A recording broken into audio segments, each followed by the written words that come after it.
എന്തിനാണ് അള്ളാഹു കുറച്ചാൾക്ക് പണം കൊടുത്ത് കുറച്ചാൾക്ക് പണം കൊടുക്കാത്തത്? അള്ളാഹ്ക്ക് ഇപ്പൊ പണത്തോട് വലിയ ഇഷ്ടമുണ്ടോ? ഇല്ല. അള്ളാഹിന്റെ ഇഷ്ടത്തിന്റെ അടയാളാണോ ഒരാളുടെ ബിസിനസ്സിൽ ബർക്കത്തിട്ടത്? അല്ല അല്ല അല്ല.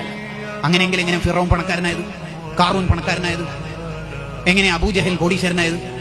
അള്ളാഹിന്റെ ഇഷ്ടാനിഷ്ടത്തിന്റെ മാനദണ്ഡമൊന്നും അല്ല സമ്പത്ത്. ഇഷ്ടമില്ലാത്തവർക്കും ഇഷ്ടമുള്ളവർക്കൊക്കെ സമ്പത്ത് കൊടുക്കും. പാവപ്പെട്ട നബിമാരില്ലേ? ഉണ്ട്.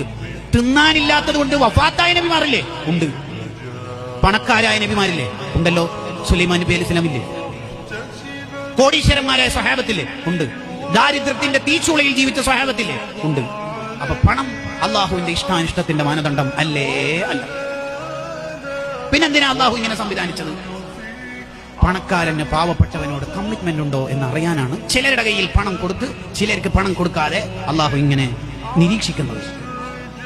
ലിയബ്ലുവക്കും അയ്യുക്കും അഹ്സനു അമലാ. എങ്ങനെയുണ്ട് നിന്റെ പണം കയ്യിലെത്തുമ്പോൾ നിന്റെ മനസ്സും നിന്റെ ജീവിതവും എന്ന് നോക്കാനാണ്. അതിനാ അള്ളാഹു സംവിധാനിച്ചത്. സത്യത്തിൽ നമ്മുടെ ഒക്കെ കയ്യിലുള്ള പണം നമ്മുടെ പണമാണെങ്കിൽ നമ്മൾ മരിച്ചു കഴിഞ്ഞിട്ട് പിന്നെ ആരോ ഒരു കറാമത്ത് മൊഴിജിതത്ത് കൊണ്ട് നമ്മൾ വീണ്ടും എഴുന്നേൽപ്പിച്ചു. ഈ മരിച്ചതിന് ശേഷം അനന്തര സ്വത്ത് ഓഹരി വെച്ച പണം നമ്മുടെ മിൽക്കിലേക്ക് അധികാരത്തിലേക്ക് തിരിച്ചു വരുമോ ഇല്ലയോ? ഇല്ല. അപ്പൊ മനസ്സിലായി നമ്മളല്ല പോയി. ഇത്രയേ ഉള്ളൂ. ഉപ്പ 25 കൊല്ലമായി കെട്ടിവെച്ചിരിക്കുന്ന വാച്ചാണ്. നമ്മളെല്ലാം ഉപ്പാന്റെ ഊരിയെടുത്തു. ഇനി കബറിലേക്ക് പോകുമ്പോൾ വെറും 3 കഷ്ണം തുണികളല്ലേ ഉള്ളൂ. ആ വാച്ച് ഉപ്പാന്റെ കയ്യിൽ തന്നെ കിടക്കട്ടെ എന്ന് ഏതെങ്കിലും ഒരാൾ പറയോ? ഇല്ല. അവസാനമുള്ള വാച്ചും ഊരിയെടുത്തു. ഉമ്മാമാന്റെ ചെവിയിൽ മുഴുവൻ സ്വർണ്ണം. ചില നാട്ടിൽ അതിനെ അലിക്കത്ത് എന്നൊക്കെ പറയും. ഓൾറെഡി കാത് കുത്തിയതിന്റെ പുറമെ ഇവിടെ എല്ലാം സ്വർണം.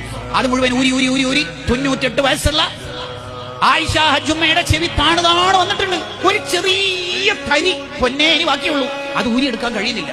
വിദഗ്ധന്മാരായ ജ്വല്ലറിക്കാരെ കൊണ്ടുവന്നു. അവർ കണ്ടിട്ട് പറഞ്ഞു ഇതെടുക്കുമ്പോൾ മുറിവേൽക്കാൻ സാധ്യതയുണ്ട്. ഏതെങ്കിലും ഒരു പേരക്കുട്ടിയായ ആയിഷയോ ഫാത്തിമയോ അല്ലെങ്കിൽ ഫൗസിയോ പറയോ കിടക്കട്ടെ ഉമ്മാമാന്റെ ചെവിയിലും? ഇല്ല. അവസാനത്തെ തരി വരെ പൊരിച്ചെടുത്ത് കൊണ്ടുപോയിട്ടല്ലാതെ ഖബറിലേക്ക് നീക്കൂല. പിന്നെ എന്തിനാ ചെന്നൈമാരെ ഈ പിശുക്കൊക്കെ? ആർക്ക് വേണ്ടിയിട്ടാ ഈ പിശുക്ക് കാണിക്കണത്? അതാ അഹ്മദ് ബിൻ ഹംബൽ റളിയല്ലാഹു അൻഹു ചോദിച്ചത്. അള്ള പകരം തരും എന്ന് പറഞ്ഞിട്ടും നീ പിശുക്ക് കാണിക്കുകയാണെങ്കിൽ നിന്നോട് എന്താ പറയേണ്ടത്? അള്ള പകരം തരും എന്നല്ലേ പറഞ്ഞത്, എന്നിട്ട് എന്തിനു നീ പിശുക്ക് കാണിക്കുന്നു എന്നാണ് അഹ്മദ് ബിൻ ഹംബൽ റളിയല്ലാഹു അൻഹുവിന്റെ ചോദ്യം. ഇതൊരു അർത്ഥവത്തായ ചോദ്യമാണ്. നിങ്ങൾ ആലോചിച്ചു. കുറച്ച് ടൈറ്റ് ആണ് ബിസിനസ്, കുറച്ച് ഡള്ളാണ്. അങ്ങനല്ല. അങ്ങനെ ആ പരിപാടിയൊന്നുമില്ല. വന്നവർക്ക് മുഴുവനും കൊടുക്കുക. കഫം പുടക്ക് കീശയില്ലാതെ ഒന്നും കൊണ്ടുപോകാൻ കഴിയില്ലല്ലോ. വലിയ ഫോൺ പോയിട്ട് ചെറിയ ഫോൺ വരെ കൊണ്ടുപോകാൻ കഴിയില്ല. എന്തിനാ ഈ കെട്ടിപ്പൂട്ടി വെക്കുന്നത്? ഉള്ളത് കൊടുത്താൽ അവിടെ ബാക്കിയുണ്ടാവും. ഇപ്പൊ ഒരു ബക്കറ്റ് നമ്മുടെ ഇടയിലൂടെ പോയി. ഇനി ആ ചാൻസ് നമുക്ക് ജീവിതത്തിലില്ല. ഇന്നല്ലെങ്കിൽ നാളെ നമ്മൾ മരിച്ചാൽ നമ്മൾ ലാസ്റ്റ് ചെയ്ത സ്വതക്ക ആ ബക്കറ്റിൽ ഇട്ടതായിരിക്കും. അങ്ങനെ നമ്മൾ ചിന്തിക്കണം.